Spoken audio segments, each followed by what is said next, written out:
Halo para pendengar, dimanapun kalian berada. Balik ke channel Gregersaper.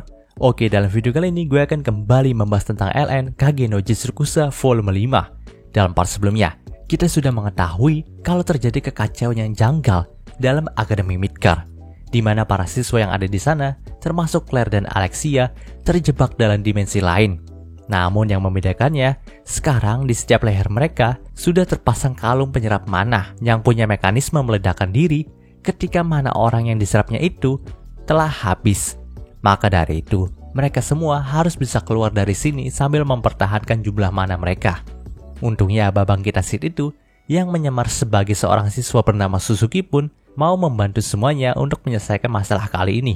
Jadi saat itu, semua siswa pun terpecah jadi dua regu. Regu pertama bagi mereka yang tetap bertahan di auditorium, sedangkan regu kedua yang akan keluar dan menghancurkan sumber kekuatan yang menyerap mana mereka ini. Dalam part kali ini, panel cerita pun berpindah ke karakter Christina Hope, orang yang sudah masuk dalam regu kedua sekaligus kerabat jauh dari Suzuki. Sebenarnya, hubungan Christina dan Suzuki tidaklah dekat. Hubungan mereka berdua hanyalah sebatas kerabat saja, di mana Christina berasal dari keluarga utama Duke Hope, sedangkan Suzuki hanyalah bagian kecil dari keluarga cabang Duke Hope. Itu adalah batas dari hubungan mereka berdua, tidak lebih dan tidak kurang. Walaupun begitu, Christina sudah tahu sebagian besar sikap dari Suzuki. Dia bukanlah orang yang berani berdiri di medan pertempuran asli seperti ini. Bahkan Christina juga tidak menyangka kalau Suzuki bisa mengutarakan pendapatnya kepada Alexia. Ya, Alexia, putri dari kerajaan Midgar ini. Sikap itulah yang sangat dicurigai sama Christina dari tadi nih. Suzuki yang ada di hadapannya ini bukanlah Suzuki yang dia kenal. Christina juga sempat berpikir nih, kalau si Suzuki ini memakai obat-obatan ataupun artefak yang bisa membuatnya tenang seperti itu. Tapi nampaknya dia tidak pernah mendengar ada obat-obatan ataupun artefak yang memiliki efek seperti ini. Namun saat itu, ada seorang roh pahlawan yang hendak menebas Christina yang sedang melamun. Untungnya Suzuki bisa sigap menarik Christina ke belakang dengan lembut sehingga dia itu bisa terhindar dari tebasan sang roh. Setelah itu Christina pun langsung menebas roh itu dan langsung membuat roh itu musnah. Di sini, ia pun sangat terkejut karena telah diselamatkan oleh Suzuki. Tentunya, Christina pun berterima kasih kepada Suzuki. Tapi Suzuki pun hanya berkata kalau dia hanya menjalankan tugas sebagai bagian kecil dari keluarga cabang saja. Panel cerita pun berpindah ke bagian dalam akademi. Saat itu, Claire pun memimpin jalan mereka semua untuk menuju pusat inti yang menyerap mana mereka, sambil sesekali memegangi lengannya yang telah terbalut oleh perban itu.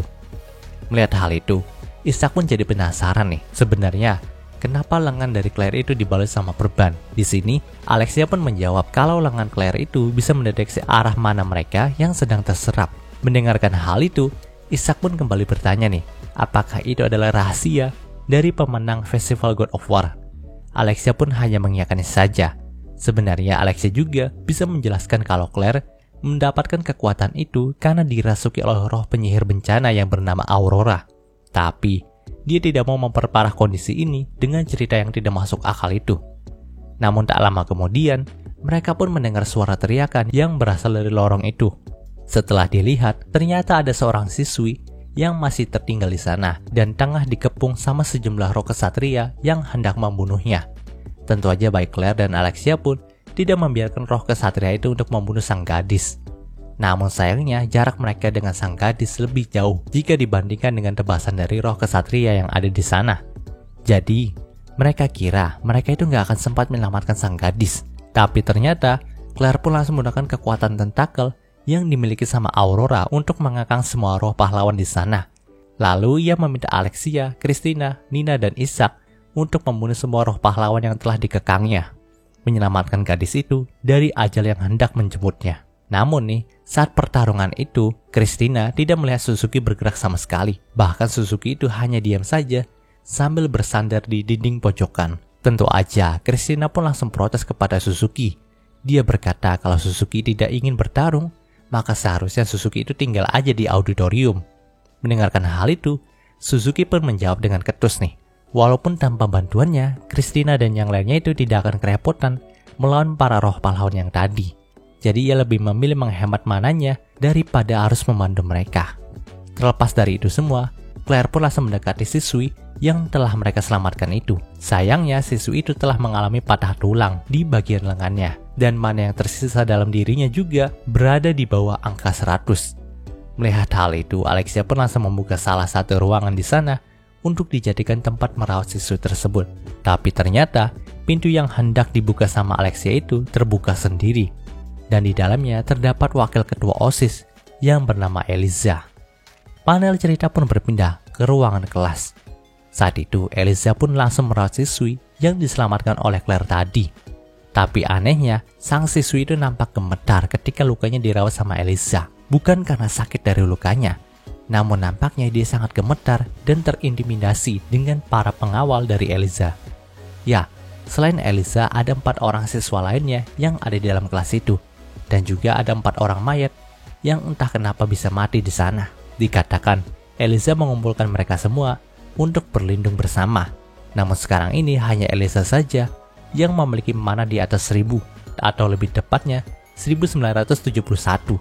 Sementara yang lainnya hanya tersisa 300 saja. Jadi di sini, Alexia pun menyarankan mereka untuk bergerak bersama aja. Karena jika berdiam diri saja, maka mereka akan mati di sini. Mendengarkan hal itu, Eliza sebagai pemimpin di sana pun menyetujuinya. Panel cerita pun berpindah ke lorong akademi lagi. Saat itu, Claire, Isaac, dan Alexia pun memimpin jalan mereka untuk menuju auditorium, karena mereka itu harus mengandalkan Eliza dan yang lainnya dengan selamat sampai sana. Namun, di tengah perjalanan itu, kelompok mereka pun dihadang oleh beberapa roh kesatria lagi, mengharuskan Claire, Alexia, dan yang lainnya yang masih memiliki mana di atas 1000 itu bertarung. Beres mengalahkan semua roh itu, kelompok mereka pun sempat beristirahat, karena memang kini mana mereka sudah terkuras habis. Kalau begini terus, mereka nggak mungkin bisa mencapai auditorium dengan selamat, atau mungkin menghancurkan sumber kekuatan yang menyerap mana mereka. Ditambah lagi, siswi yang tadi diselamatkan sama Claire itu hanya memiliki sisa mana 10, teman-teman. Itu artinya, waktu bagi sang siswi tinggallah sedikit. Tentu aja, sang siswi pun langsung panik, tapi dia tidak tahu harus berbuat apa. Di tengah kebingungan itu, Suzuki pun langsung angkat bicara. Selama pertarungan tadi, dia tidak melihat Eliza bertarung. Padahal nih, Eliza sendiri masih memiliki mana di atas 1000. Mendengarkan hal itu, Eliza pun berkata kalau sekarang ini belum saatnya untuk bertarung. Nah, mendengarkan jawaban dari Eliza, Suzuki pun langsung berkata lagi. Ia sangat heran kenapa Eliza masih memiliki mana yang setinggi itu, padahal nih sudah beberapa jam berlalu dari kondisi ini. Sedangkan para pengikutnya Eliza sendiri hanya memiliki mana yang sangat rendah, tepatnya di bawah 300. Jika para pengikut Eliza itu melindungi Eliza sehingga membuatnya tidak bertarung, tetap saja mana Eliza yang tersisa 1900-an itu sangatlah tidak wajar, teman-teman. Karena kalung ini juga menyerap mana dalam tubuh kita setiap 10 detiknya. Sambil berkata seperti itu, Suzuki juga mendekati siswi yang mananya tinggal 10 tadi. Lalu ia pun menyalurkan sebagian mana miliknya supaya bisa menambah jumlah mana dari sang siswi, menyelamatkan sang siswi yang tadinya hampir kehabisan mana itu.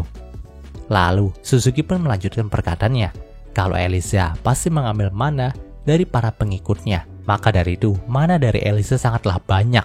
Dan hal itulah yang bisa membuktikan kalau Eliza melakukan penyerapan mana secara paksa terhadap 4 siswa yang tadi sudah menjadi mayat di ruangan kelas. Dan kebenaran ini juga disampaikan oleh siswi yang diselamatkan oleh Suzuki tadi. Siswi itu berkata kalau Eliza itu hendak menyerap setiap mana dari orang lain. Dan dia juga hampir menyerap mana dirinya. Tapi sayangnya mana sang siswi ini tinggal sedikit, jadi ia pun memutuskan untuk kabur saja ke lorong kelas. Mendengarkan kebenaran itu, Suzuki pun langsung memojokkan Eliza untuk mengakui kejahatannya dan membagi mananya yang tersisa agar mereka semua itu bisa melanjutkan perjalanan dan tidak mati sia-sia di sini. Kalau tidak, maka tentu aja semua orang yang ada di sini akan memaksa Eliza melakukannya. Dengan begitu, Suzuki juga tidak akan melaporkan perbuatan kotor Eliza ini ketika mereka sudah terlepas dari dimensi ini. Pada awalnya, Eliza pun masih percaya diri nih. Kalau para pengikutnya itu masih berpihak kepada dirinya, maka dari itu dia enggan menuruti perkataan dari Suzuki. Tapi Eliza telah salah sangka. Sebenarnya, tidak ada dari para pengikutnya yang percaya lagi kepada Eliza. Setelah melihat fakta mengejutkan itu, akhirnya Eliza pun terpaksa membagikan 1500 mananya kepada semua orang yang ada di sana, menyisahkan 300 mana bagi Eliza. Lalu kelompok Eliza pun berpisah dari kelompok Alexia, karena memang kelompok Eliza diminta pergi ke auditorium. Sedangkan kelompok Alexia itu masih akan menuju sumber kekuatan yang menyerap mana mereka. Di tengah perjalanan, Isaac itu sempat curiga sama Suzuki nih, karena sedari tadi hanya Suzuki lah yang bisa menebak semua hal dalam permainan kematian ini. Jadi, Isaac mengira kalau Suzuki adalah salah satu dalang di balik permainan kematian ini. Mendengarkan hal itu, Krishna juga sempat curiga nih dan berpikir seperti itu. Namun untuk sementara ini, mereka akan membiarkannya terlebih dahulu karena memang Christina itu masih sedikit percaya sama Suzuki. Karena Christina itu berpikir selama ini, Suzuki yang dia kenal itu menyembunyikan kekuatannya. Lalu dia pun mengeluarkan semua kekuatannya untuk keluar dari situasi gawat ini. Padahal kita tahu sendiri, Suzuki yang itu adalah Sid. Panel cerita pun berpindah ke sebuah gereja di pinggiran Akademi Midgar. Di depan gereja itu, Claire berkata kalau lingkaran sihir yang ada di tangannya menunjukkan kalau sumber kekuatan yang menyerap mana mereka ada di sana. Namun herannya ini, tidak ada dari mereka yang ingat kalau ada sebuah gereja dalam pinggiran Akademi Midgar ini. Di sini Nina pun berkata kalau memang sebelumnya tidak pernah ada gereja di sekitar sini. Terlepas dari semua keanehan itu, kelompok Alexia pun memasuki gereja dan mendapati ada sebuah jalan menuju ruang bawah tanah di sana. Tapi, jalan ke ruang bawah tanah itu terhalang oleh puing-puing gereja. Jadi di sini, Claire pun meminta Aurora untuk meminjamkan kekuatannya lagi, agar dia bisa memusnahkan puing-puing itu. Pada awalnya, Aurora itu nggak mau meminjamkan kekuatannya kepada Claire. Karena memang setiap Aurora itu meminjamkan kekuatannya pada Claire, maka akan ada resiko bagi Aurora sendiri. Namun nih, karena Claire itu terus memaksanya, akhirnya semburan kekuatan sihir berwarna merah dari Aurora pun langsung menghantam puing-puing itu, membuka jalan menuju ruang bawah tanah bagi kelompok Alexia. Sayangnya, sewaktu mereka memasuki ruang bawah tanah itu, tiba-tiba aja nih ada sebuah asap beracun yang langsung memenuhi ruang bawah tanah yang disinggahi oleh mereka. Dan Alexia juga baru teringat nih dengan cerita dari kepala perpustakaan kalau memang nih sewaktu kepala perpustakaan masih menjabat menjadi seorang kesatria Midgar, skuad dari kepala perpustakaan itu pernah dibantai habis-habisan dengan jebakan seperti ini.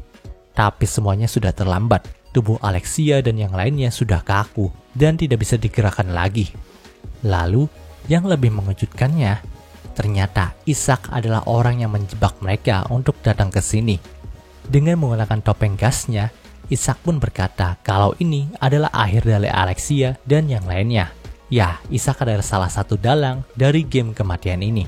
Sementara itu, Alexia pun hanya bisa menatap Isaac dengan tatapan yang penuh kebencian. Dan cerita di part ini pun berakhir. Oke, mungkin itu pembahasan singkat dari light novel Kage no Jitsurukusa volume 5 nya kali ini. Jika kalian suka video ini, jangan lupa untuk like, komen, dan juga subscribe. Dan juga share agar gue lebih semangat lagi dalam membuat video dalam channel ini. Terima kasih telah menonton sampai detik ini. Gue Gary Christopher, signing off.